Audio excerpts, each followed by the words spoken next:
और आइए अब हम आपको दिखाते हैं कि कैसे वंदे मातरम के सभी स्टैंजा गाने का विवाद आज और गहरा गया।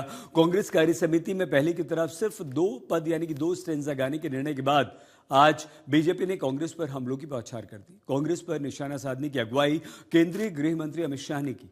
अमित शाह ने कहा कि 1937 की ऐतिहासिक गलती को मोदी सरकार ने सुधारा है, लेकिन तुष्टिकरण के लिए कांग्रेस संसद का कानून नकार रही है। आइए दिखाएं आपको कैसे वंदे मातरम एक बड़ा राजनीतिक मुद्दा बन गया है। संपूर्ण वंदे मातरम इस राष्ट्र का स्वर है। इस भावना के साथ बने संसद के कानून और गृह मंत्रालय की गाइडलाइंस के बावजूद कांग्रेस पहले की तरह सिर्फ 2 पदों के गायन पर अड़ गई है। 15 अगस्त को कांग्रेस मुख्यालय से शुरू हुए विवाद के बाद पार्टी की वर्किंग कमेटी ने जब अपना निर्णय दोहराया तो जोरदार पलटवार केंद्रीय गृह मंत्री अमित शाह ने किया। गृह मंत्री ने कहा कि कांग्रेस का वंदे मातरम पूरा न गाने का फैसला हैरान करने वाला और देश विरोधी है। कांग्रेस का ये निर्णय केवल और केवल इनकी घोर तुष्टीकरण की नीति की पुष्टि करता है। वोट बैंक के तुष्टीकरण के लिए उन्होंने स्वर्गीय बंकिम बाबू के इस अमर कृति का न केवल अपमान किया है, वो लाखों शहीदों का भी अपमान किया है, जो वंदे मातरम का नारा लगाते लगाते देश की आजादी के लिए फांसी पर चढ़ गए, जिन्होंने कई साल जेल में काटे। आज कांग्रेस पार्टी 1937 का अपनी पार्टी का रिजोल्यूशन मान रही है और पार्लियामेंट के एक्ट को नकार रही है। वैसे ये महत्वपूर्ण है कि 13 अगस्त को लोकसभा में संसद सत्र का समापन संपूर्ण वंदे मातरम से हुआ था। तब राहुल गांधी, केसी वेणुगोपाल, कुमारी शैलजा, मनीष तिवारी, मणिकम टैगोर समेत कांग्रेस के कई वरिष्ठ सांसद मौजूद थे और उन्होंने वंदे मातरम का सामूहिक पाठ किया था।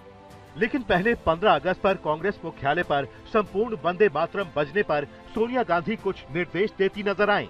उसी दिन केरल सरकार के आधिकारिक स्वतंत्रता दिवस कार्यक्रम में वंदे मातरम का गायन ही नहीं हुआ। हालांकि कर्नाटक, तेलंगाना और हिमाचल प्रदेश की कांग्रेस सरकारों ने 15 अगस्त के आधिकारिक कार्यक्रमों में संपूर्ण वंदे मातरम का पाठ किया, जबकि 17 अगस्त को पार्टी अध्यक्ष मल्लिकार्जुन खड़गे की मौजूदगी में गोवा में कांग्रेस के कार्यक्रम में वंदे मातरम के सिर्फ 2 पद गाए गए। इसके बाद खड़गे ने साफ कर दिया था कि पार्टी वंदे मातरम के सभी 6 पद नहीं गाएगी। फिर सीडब्ल्यूसी में बाकायदा चर्चा के बाद निर्णय सुनाया गया। 1937 का resolution Mahatma Gandhi ji, Pandit Jawaharlal Nehru ji, Rabindranath Tagore ji, Subhash Chandra Bose ji, this type of Sardar Patel ji, this type of topmost leadership of that point of time decided that whatever the decision they took, we will abide that decisions.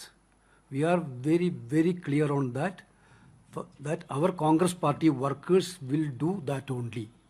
This is our decision. First 2 stands था।